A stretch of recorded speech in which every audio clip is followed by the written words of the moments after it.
Good morning everyone. Myself Dr. Shivaji Sarkar. Today I am going to discuss about the topic on gastrointestinal agent. आज मैं gastrointestinal agents के अंदर bleaching powder के बारे में discuss करने वाला हूं और आपको समझाने वाला हूं जो ब्लीचिंग पाउडर रिगार्डिंग क्वेश्चन जब यूनिवर्सिटी लेवल में इनऑर्गेनिक केमिस्ट्री में पूछा जाते हैं तो क्वेश्चन को कैसे पूछा जाते हैं और जब क्वेश्चन पूछा जाएंगे तो उसके आंसर को आपको किस तरीके से लिखना है। तो ये सब डिस्कस करने से पहले और इसे समझने से पहले मैं सभी स्टूडेंट्स एंड व्यूअर को मेरा चैनल डॉक्टर सरकार होम ट्यूशन में सभी को वेलकम करता हूं और उसके साथ मैं सभी स्टूडेंट्स एंड व्यूअर को ये बोलना चाहता हूं जो आज के लेक्चर को और वीडियो को जब देखोगे तो वीडियो को प्लीज लास्ट तक देखना।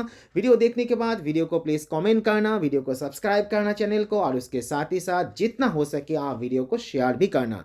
अभी हम लोग जान लेते हैं जो ए ब्लीचिंग पाउडर रिगार्डिंग पॉइंट को और जब जान भी लेते हैं जब ब्लीचिंग पाउडर रिगार्डिंग क्वेश्चन को एग्जाम हॉल में आपको पूछा जाएंगे तो क्वेश्चन को आपको किस तरीके से पूछा जा सकते हैं।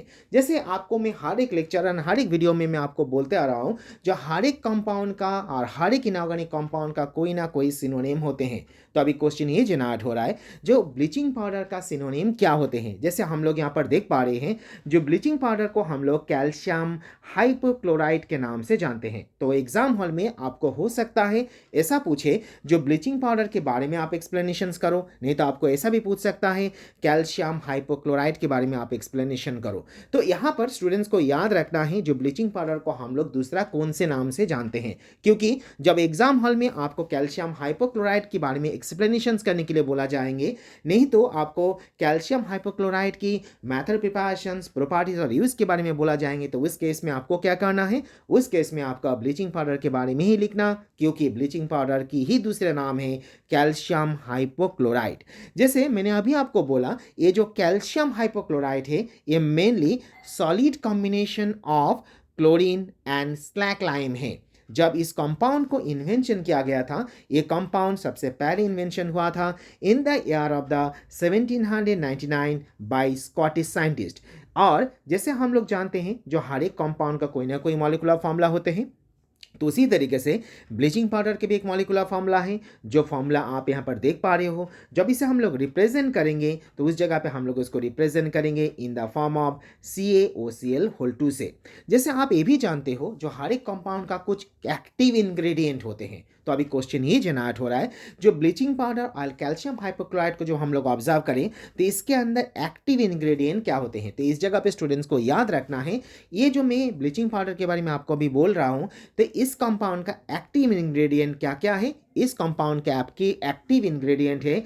एक्टिव इंग्रेडिएंट क्या क्या होंगे जैसे आप देख पा रहे हो, it is an main active ingredient commercial product call as an bleaching powder, chlorinated powder और chlorinated lime use for water treatment and the bleaching agent. This compound is relatively stable and greater available in chlorine than the sodium hypochloride. It is a white color and it is sometimes it is also be appear in color of yellow. तो यहाँ पर हम लोग observe कर पा रहे हैं जो ब्लीचिंग पाउडर नेचर वाइज वो देखने में कैसा होते हैं और जब आप उसे ऑब्जर्व करोगे तो मेनली इसे आप सॉलिड फॉर्म में ही देख पाओगे। जैसे आप यहाँ पर एक डायग्राम देख पा रहे हो, फिगर देख पा रहे हो, जिस फिगर को देख के आप ये प्रेडिक्शन कर सकते हो जो ब्लीचिंग पाउडर को जब आप मार्केट में ऑब्जर्व करोगे, खरीदने के लिए जाओगे तो उसको आप किस तरीके से ऑब्जर्व कर पाओगे। जैसे मैंने अभी आपको बोला जिस कंपाउंड का कुछ मॉलिक्यूलर फॉर्मूला है तो डेफिनेटली इस कंपाउंड का कुछ मॉलिक्यूलर वेट भी है और जिस मॉलिक्यूलर वेट को आप यहाँ पर देख पा रहे हो जो है यहाँ पर 136.98। आप ये भी जानते हो हर एक कंपाउंड का कुछ स्टैंडर्डाइजेशंस होते हैं तो ब्लीचिंग पाउडर का भी है।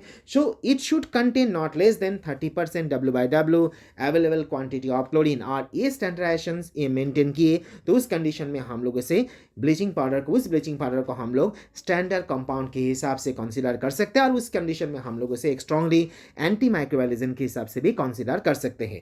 तो अभी क्वेश्चन ये जनरेट हो रहा है जब हम लोग इस ब्लीचिंग पाउडर को और कैल्शियम हाइपोक्लोराइड को प्रोडक्शन करेंगे तो इसको हम लोग किस तरीके से प्रोडक्शन कर सकते हैं। जैसे यहाँ पर हम लोग ऑब्जर्व कर पा रहे हैं एक केमिकल रिएक्शंस को, जिस केमिकल रिएक्शंस में आप देख सकते हो जो क्लोरीन के साथ कैल्शियम हाइड्रोक्साइड को आपको रिएक्शंस करना है। जब आप रिएक्शंस करोगे तो उस केस में आपका ब्लीचिंग पाउडर जेनरेट हो जाएंगे और उसके साथ ही साथ और वो वाटर मॉलिक्यूल को भी वो जेनरेट करेंगे। सो अभी क्वेश्चन ये जेनरेट हो रहा है, जो रिएक्शंस को आप यहाँ पर देख रहे हो, सो ये रिएक्शंस को जो आप एग्जाम हॉल में रिप्रेजेंट करोगे, तो रिप्रेजेंट करने के टाइम पे जो यहाँ पर जिस तरीके से मैं बैलेंस करके रिएक्शंस को रिप्रेजेंट किया, आपको भी उस तरीके से ही इसको रिप्रेजेंट करना है। That means I want to say that the calcium hypochlorite is produce industrially by treating with the lime, that is called as an calcium hydroxide, with the chlorine gas. It is prepared by passing the chlorine gas over the dry calcium hydroxide in lead chamber for 18 to 24 hours. तो यहाँ से आप समझ सकते हो, जब हम लोग ब्लीचिंग पाउडर को प्रिपेयर करेंगे इंडस्ट्रियल मेथड्स में, तो उस जगह पे हम लोग इस ब्लीचिंग पाउडर को किस तरीके से प्रिपेयर कर सकते हैं। तो यहाँ पर हम लोगों ने देख लिया जो ब्लीचिंग पाउडर की मेथड प्रिपरेशंस किस जगह पे, जब इस ब्लीचिंग पाउडर को आप प्रिपेयर करना चाहोगे इंडस्ट्रियली। अभी क्वेश्चन ये जनरेट हो रहा है, जो ब्लीचिंग पाउडर का स्ट्रक्चर कैसे होते हैं। जो आपको इसको केमिस्ट्री के पॉइंट ऑफ व्यू से आपसे सोचो, तो इसका स्ट्रक्चर जनरली आप क्या देख पाओगे। जैसे ब्लीचिंग पाउडर का हम लोग इसका मॉलिक्यूलर फॉर्मूला देखा, इसका मतलब ये हो रहा है, जब हम लोग इस मॉलिक्यूलर फॉर्मूला को ऑब्जर्व करें, तो इस जगह पे हम लोग देख सकते हैं जो ये जो कंपाउंड है, ये कंपाउंड कुछ आयन से बना हुआ है। तो अभी क्वेश्चन ये जनरेट हो रहा है, जो ब्लीचिंग पाउडर के अंदर आप कितने आयन देख पाओगे। तो डेफिनेटली ये कंपाउंड भी दो आयन को कंटेन करते हैं। एक आयन आपका होगा पॉजिटिव रेडिकल एंड दूसरा होगा आपका नेगेटिव रेडिकल। तो यहाँ से आप देख सकते हो ये पॉजिटिव रेडिकल है Ca+ आयन, और यहाँ पर आप नेगेटिव रेडिकल देख पा रहे हो जो है ClO- आयन। सो अभी क्वेश्चन ये भी जनरेट हो रहा है, जो यहाँ पर आप जो Ca+ आयन देख रहे हो, ये कितना होना चाहिए। ये Ca+ आयन आपका एक होंगे, और जो दूसरा यहाँ पर ClO- आयन देख रहे हो, ये आपका यहाँ पर दो आयन होंगे। और जो आप यहाँ पर स्ट्रक्चर में ऑब्जर्व कर सकते हो, ये जो Ca+ आयन एक देख पा रहे हो, एंड ClO यहाँ पर आप देख पा रहे हो, जो दो आयन यहाँ पर आपका ऑब्जर्वेशन में डायग्राम में आप यहाँ पर देख के आप इसका प्रेडिक्ट कर सकते हो। So each chlorine ion has an charge of minus, and where the calcium ion they having the charge of +2।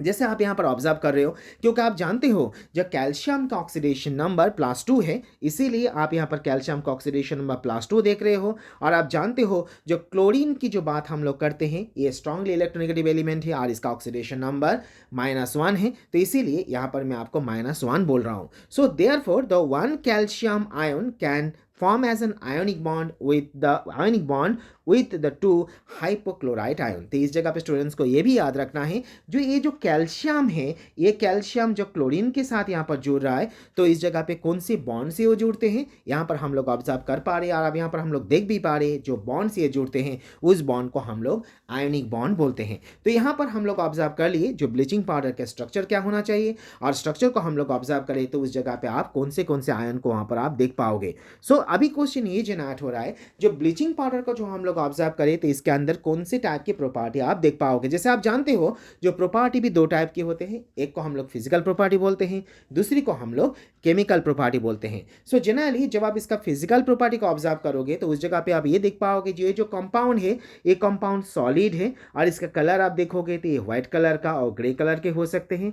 इसका सॉल्युबिलिटी को आप ऑब्जर्व करोगे तो ये वाटर के अंदर सॉल्युबल है, और जब ऐसा ऑब्जर्व करोगे, it should react with the water when dissolve in it, and its solubility in hard water is relatively low when compared its solubility in soft और medium hard water। that means मैं आपको ये समझाना चाह रहा हूँ, जो इसका solubility को आप वाटर में देखोगे, तो इस जगह पे आपको hard water and soft water के अंदर इसका सॉल्युबिलिटी अलग अलग होंगे। जैसे आप जानते हो जो soft water and hard water क्या होते हैं, तो उसके हिसाब से आपको याद रखना है, जो ब्लीचिंग पाउडर को जो आप हार्ड वाटर में डालोगे, तो उस जगह पे इसका सॉल्युबिलिटी क्या होंगे, और जब इस ब्लीचिंग पाउडर को आप यहाँ पर सॉफ्ट वाटर में डालोगे, तो उस जगह पे इसका सॉल्युबिलिटी क्या होंगे। सो यहाँ से आप सॉल्युबिलिटी रिगार्डिंग एक पॉइंट को आप याद रख सकते हो। सो जब ब्लीचिंग पाउडर को आप ऑब्जर्व भी करोगे, तो उस जगह पे आप देख पाओगे जो इसके अंदर से क्लोरीन का स्मेल आएंगे। सो अभी क्वेश्चन ये जनरेट हो रहा है, ये क्लोरीन वाला स्मेल क्यों आते हैं, because whenever the bleaching powder they are react with the water, they are going to eliminate the chlorine gas, and इसी रीजंस के लिए आप इसका क्लोरीन का स्मेल आप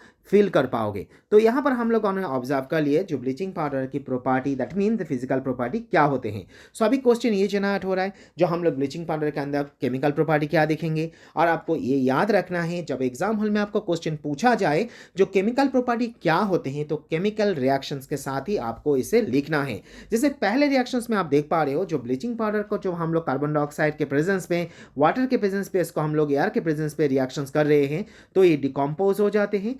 डिकम्पोज होने के बाद एक कैल्शियम कार्बोनेट, कैल्शियम क्लोराइड और यहाँ पर कैल्शियम क्लोराइड और HOCl को ये जेनरेट करते हैं।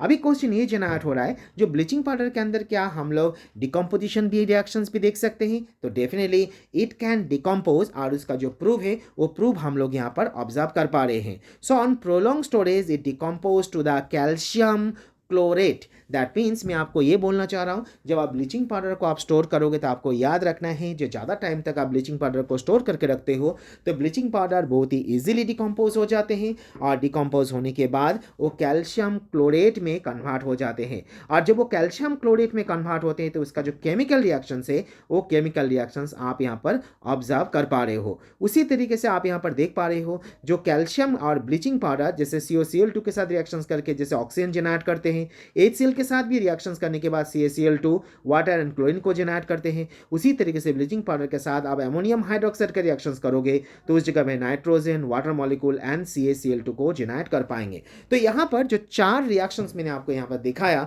जिससे आप ये प्रेडिक्ट कर सकते हो और आप समझ सकते हो जो ब्लीचिंग पाउडर के अंदर आप easily decomposition reactions and bleaching powder के अंदर आप जब रिएक्शंस करोगे HCl के साथ, CaCl2 के साथ और अमोनियम हाइड्रोक्साइड के साथ, तो रिएक्शंस पॉसिबल है, और रिएक्शंस होने के बाद ये कौन सी टाइप की प्रोडक्ट को जनरेट करते हैं। तो यहाँ पर हम लोगों ने ऑब्जर्व किए जो ब्लीचिंग पाउडर की केमिकल रिएक्शन, स्पेसिफिकली इसका डिकम्पोजिशन टाइप रिएक्शंस। अभी क्वेश्चन ये जनरेट हो रहा है, इसका ऐसे क्या है? क्योंकि मैंने हर एग्जाम में हर एग्जाम के पॉइंट ऑफ व्यू से आपको मैंने ये समझाया, जब एग्जाम के पॉइंट ऑफ व्यू से आप इसे सोचो तो इसका ऐसे बहुत ज़्यादा इंपॉर्टेंट है, और एग्जाम हॉल में आपको पूछा जा सकते हैं जो इसका ऐसे के बारे में आपको शॉर्ट नोट लिखना है। और आपको ये भी याद रखना है कि कभी कभार क्वेश्चन में ऐसा पूछा जाते हैं, जैसे ब्लीचिंग पाउडर आपको बोल दिया गया और आपको ऐसा बोला जा रहा है जो ब्लीचिंग पाउडर का जब आप ऐसे परफॉर्म करोगे तो इसमें कौन से टाइप के ऐसे होते हैं, और उसके बारे में आप एक्सप्लेनेशन करके दो। तो जैसे हम लोग जानते हैं जो हर एक ऐसे कोई ना कोई टाइप के प्रिंसिपल को फॉलो करते हैं, तो ब्लीचिंग पाउडर के अंदर आप जब इसे ऐसे परफॉर्म करोगे तो उस जगह पे आप ये ऑब्जर्व कर पाओगे, जो ब्लीचिंग पाउडर के अंदर हम लोग आयोडोमेट्रिक रिडॉक्स टाइप टाइट्रेशंस को हम लोग ऑब्जर्व कर पाते हैं। एंड पर्टिकुलरली जब इसका ऐसे को हम लोग परफॉर्म करेंगे तो किस तरीके से ऐसे को हम लोग परफॉर्म करेंगे? First of all you should collect the quantity of bleaching powder and you should mix with the 1 gram of potassium iodide, and then you should mix the mixture in the 10 ml of acetic acid. Then mixture is kept aside and dark for the 10 minutes and titrate against the N/10 Na2SO3 where you are going to be use the starch as an indicator. That means मैं आपको ये समझाना चाह रहा हूँ, जब इसका ऐसे को आप परफॉर्म करोगे तो उस जगह पे आपका नॉन क्वांटिटी पे ब्लीचिंग पाउडर को लेना है, उसके साथ आपका 1 ग्राम पोटेशियम आयोडाइड डाल देना है, और उसके अंदर आपको क्या करना है?